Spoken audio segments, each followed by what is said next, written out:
नवदुर्गाओं में दूसरी दुर्गा का नाम ब्रह्मचारिणी है। इनकी पूजा नवरात्र के दूसरे दिन की जाती है। ब्रह्मचारिणी इस लोक के समस्त चर और अचर जगत की विद्याओं की ज्ञाता हैं। इनका स्वरूप श्वेत वस्त्र में लिपटी हुई कन्या के रूप में है, जिनके एक हाथ में अष्टदल की माला और दूसरे हाथ में कमंडल है। यह अक्षयमाला और कमंडल धारिणी ब्रह्मचारिणी नामक दुर्गा शास्त्रों के ज्ञान और निगमागम तंत्र मंत्र आदि से संयुक्त है। अपने भक्तों को यह अपनी सर्वज्ञ संपन्न विद्या देकर विजयी बनाती है। ब्रह्मचारिणी का स्वरूप बहुत ही सादा और भव्य है।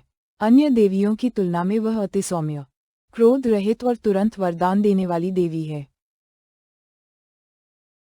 शास्त्रों में बताया गया है कि मां दुर्गा ने पार्वती के रूप में पर्वतराज के यहाँ पुत्री बनकर जन्म लिया और महर्षि नारद के कहने पर अपने जीवन में भगवान महादेव को पति के रूप में पाने के लिए कठोर तपस्या की थी। हजारों वर्षों तक अपनी कठिन तपस्या के कारण ही इनका नाम तपश्चारिणी या ब्रह्मचारिणी पड़ा।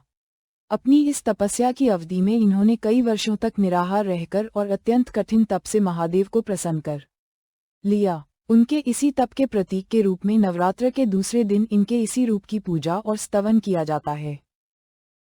माता ब्रह्मचारिणी का भोग नवरात्र के इस दूसरे दिन मां भगवती को चीनी का भोग लगाने का विधान है।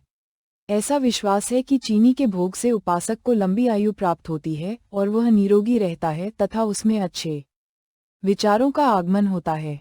साथ ही माता पार्वती के कठिन तप को मन में रखते हुए संघर्ष करने की प्रेरणा प्राप्त होती है।